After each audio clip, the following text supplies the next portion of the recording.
वैश्विक रूप से यूनाइटेड नेशन द्वारा घोषित और प्रमाणित देश पूरी पृथ्वी पर कितने हैं? तो 193 देश। यानी अंतर्राष्ट्रीय लेवल पर शांति और सुरक्षा बनाना सुरक्षा परिषद का काम है। ठीक है। ब्रिटेन वुड्स सम्मेलन की दो बेटियां किसको कहा जाता है? तो IMF और वर्ल्ड बैंक को कहा जाता है।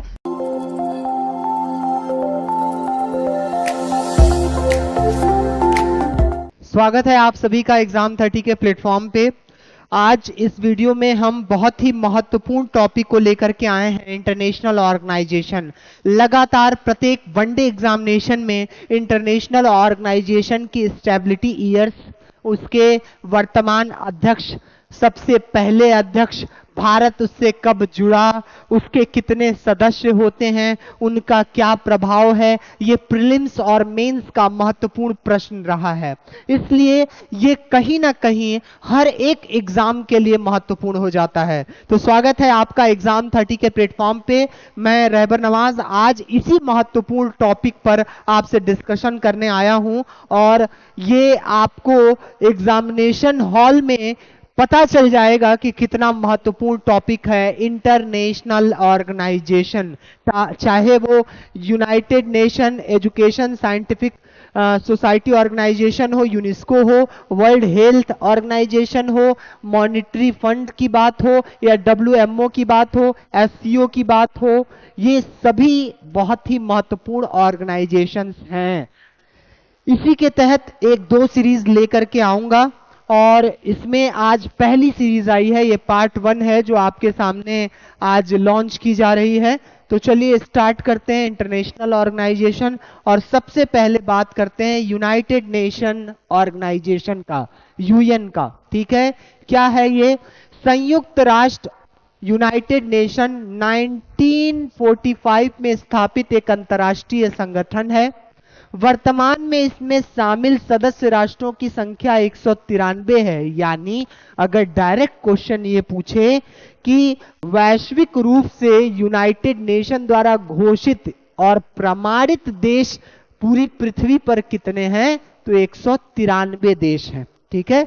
इसका मिशन एवं कार्य इसके चार्टर में निहित उद्देश्यों और सिद्धांतों द्वारा निर्देशित होता है। यानी ये क्या काम करेगा, कैसे करेगा, वेल डिफाइंड तरीके से इसका चार्टर बना दिया गया है।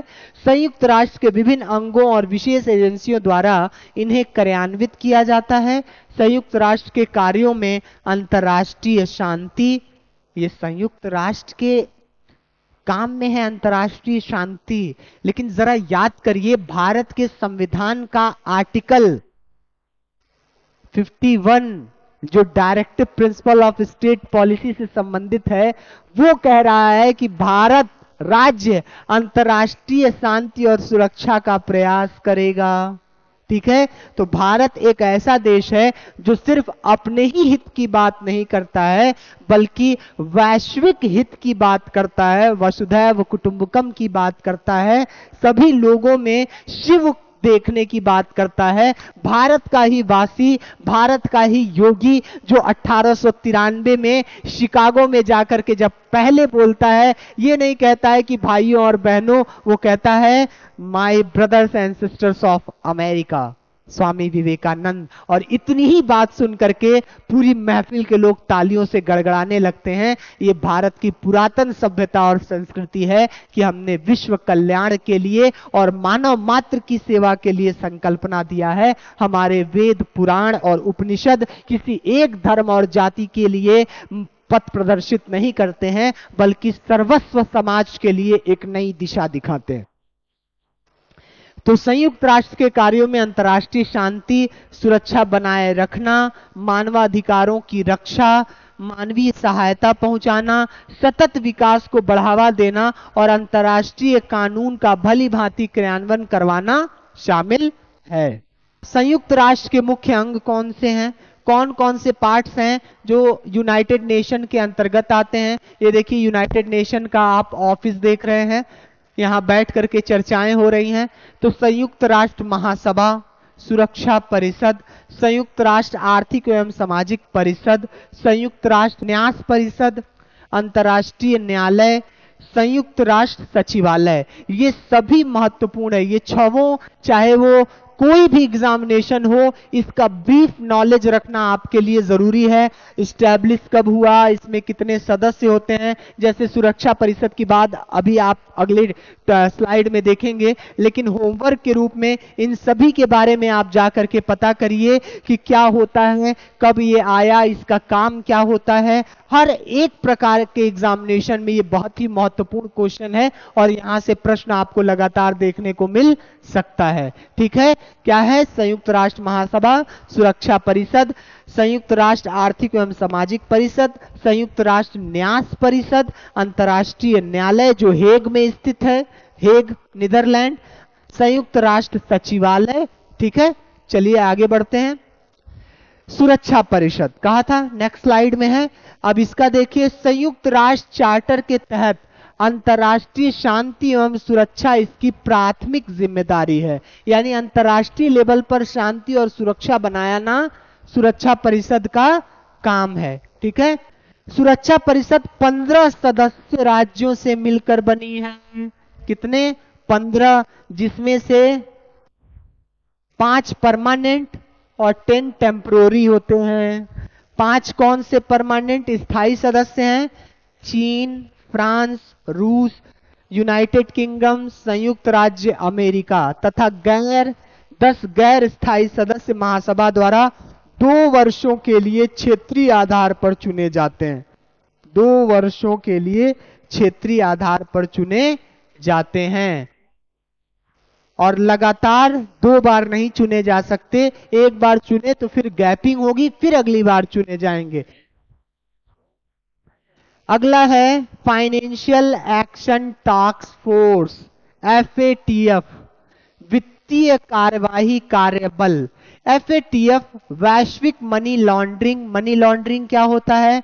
अवैध तरीके से पैसे का स्थानांतरण एक देश से दूसरे देश में, आतंकवादी वित्त पोषण यानी आतंकवादी गतिविधियों को बढ़ावा देने के लिए फाइनेंशियल सपोर्ट देना, इन सभी चीजों पर यह निगरानी करता है, जिसकी स्थापना वर्ष 1989 में G7 देशों की पेरिस में आयोजित बैठक जो हुई थी उसके तहत इसकी स्थापना की बात की गई थी। तो इसकी स्थापना कब हुई? G7 के पेरिस में जब समिट हुई थी 1989 में, तब इसको स्थापित करने को लेकर के फाइनली चर्चा हुई और स्थापित किया गया। उद्देश्य क्या है?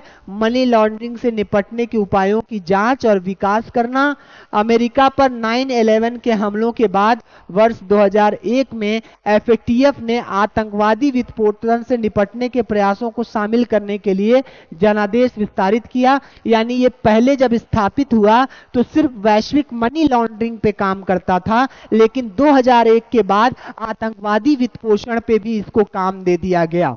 ठीक है, अप्रैल 2012 में इसमें सामूहिक विनाश के हथियार WMD, weapon of mass detection, इस पे भी काम करने का इसको जनादेश मिला। भारत वर्ष 2006 में पर्यवेक्षक देशों की सूची में शामिल हुआ तथा 2010 में फाइनेंशियल एक्शन टास्क फोर्स का पूर्ण सदस्य बना दिया गया।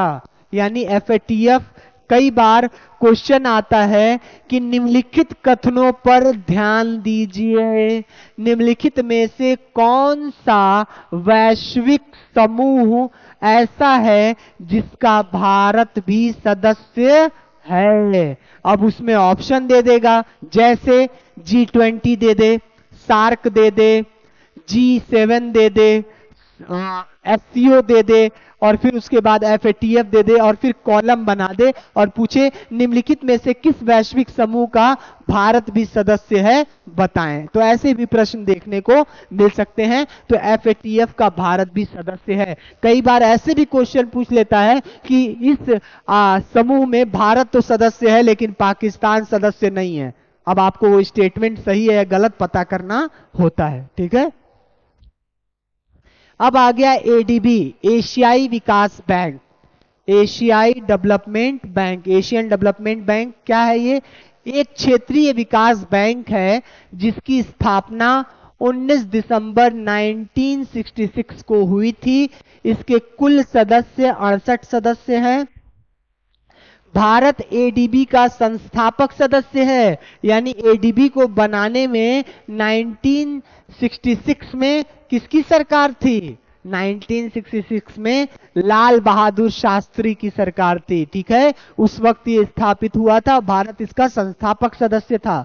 कुल सदस्यों में से 49 सदस्य देश एशिया प्रशांत क्षेत्र से हैं, जबकि 19 सदस्य देश अन्य क्षेत्रों से हैं। यूपीएससी ने एक बार प्रश्न पूछ लिया था कि एडीबी पर सिर्फ एशियाई क्षेत्रों के लोग ही सदस्य बन सकते हैं, तो वो स्टेटमेंट रॉन्ग है, क्योंकि अन्य सदस्य भी इसके क्षेत्रों से सदस्य बन सकते हैं। इसका उद्देश्य एशिया में सामाजिक और आर्थिक विकास को बढ़ावा देना है। 31 दिसंबर 2019 तक एडीबी के 5 सबसे बड़े शेयरधारकों में जापान पहले है, फिर उसके बाद संयुक्त राज्य अमेरिका है, फिर उसके बाद चाइना है, फिर भारत का क्रम है। यानी एडीबी में जो कुल पैसे लगे हुए हैं उसमें 6.3 पर और जापान, अमेरिका और चाइना के बाद चौथे स्थान पे भारत का शेयर है। ये भी स्टेटमेंट बन सकता है क्वेश्चन में। और इसका मुख्यालय मनीला फिलीपींस में है। फिलीपींस प्रशांत महासागर का देश है। ठीक है, और यहां मेयॉन ज्वालामुखी पर्वत बहुत फेमस है, जो अक्सर सक्रिय अवस्था में रहता है। अंतर्राष्ट्रीय मुद्रा कोष क्या है? ये अंतर्राष्ट्रीय मुद्रा कोष 189 सदस्य देशों वाला एक संगठन है, जिनमें से प्रत्येक देश का उसके वित्तीय महत्व के अनुपात में अंतर्राष्ट्रीय मुद्रा कोष के कार्यकारी बोर्ड में प्रतिनिधित्व मिलता है। अर्थात एक देश की जितनी जीडीपी है उसका जितना अंश वो चाहे तो आईएमएफ के पास रख सकता है, और उसी के आधार पर उसको इसमें शक्तियां प्राप्त होती हैं। अमेरिका को इसमें ज्यादा शक्तियां प्राप्त है, क्योंकि अमेरिका सर्वाधिक वित्त पोषण इसमें करता है। ठीक है, इस प्रकार वैश्विक अर्थव्यवस्था में जो देश अधिक शक्तिशाली है उस देश के पास अधिक मताधिकार होता है। उद्देश्य क्या है? वैश्विक मौद्रिक सहयोग को बढ़ावा देना, वित्तीय स्थिरता सुनिश्चित करना, अंतर्राष्ट्रीय व्यापार और सतत आर्थिक विकास को प्रोत्साहन देना, और दुनिया भर में गरीबी को कम करना।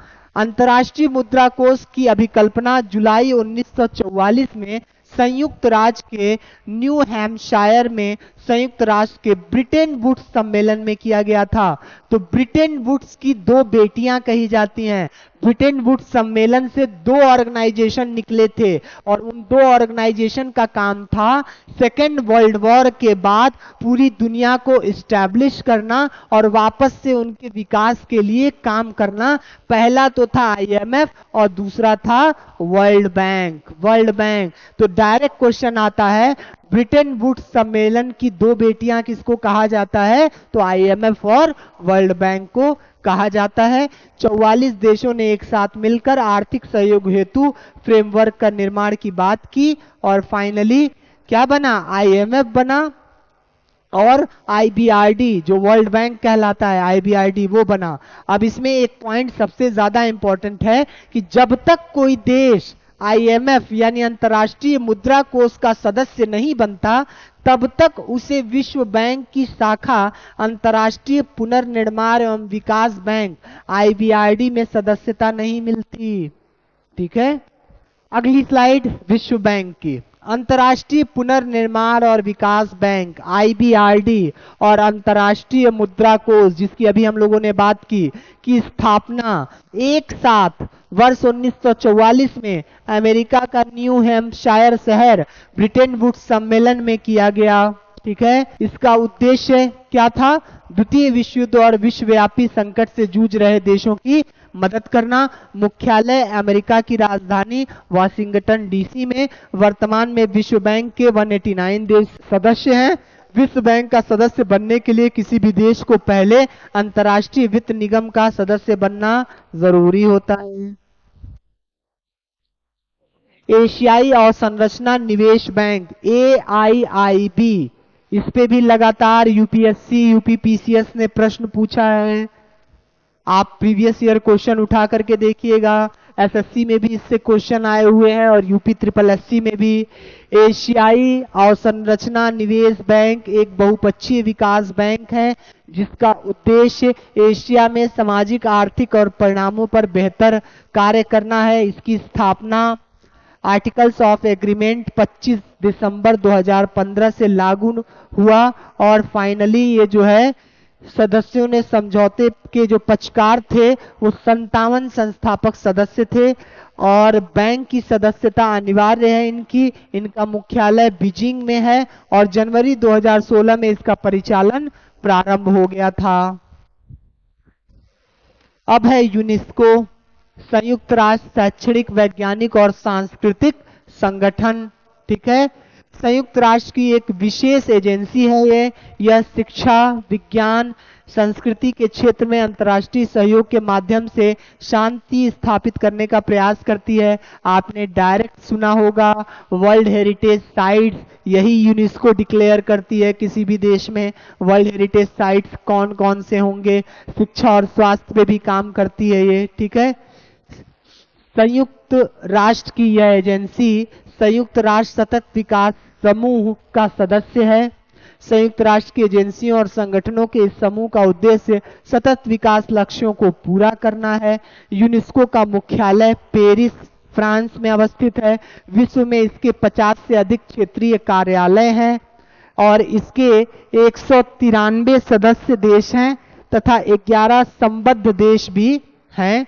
इसका स्थापना इसकी हुई थी 16 नवंबर 1945 को। ठीक है, तो आज के इस एपिसोड में इतना ही। नेक्स्ट पार्ट में हम और अदर ऑर्गेनाइजेशन पे भी बात करेंगे क्योंकि ये बहुत ही महत्वपूर्ण टॉपिक है। तो देखते रहिए एग्जाम 30 और अन्य अभ्यर्थियों तक भी ये प्रयास पहुंचाएं। हम ऑनलाइन और ऑफलाइन लगातार आपके लिए काम कर रहे हैं। हमसे जुड़ने के लिए और किसी भी प्रकार का प्रश्न पूछने के लिए डिस्क्रिप्शन में दिए गए नंबर और ईमेल आईडी पे आप संपर्क कर सकते हैं। Thanks a lot for today class.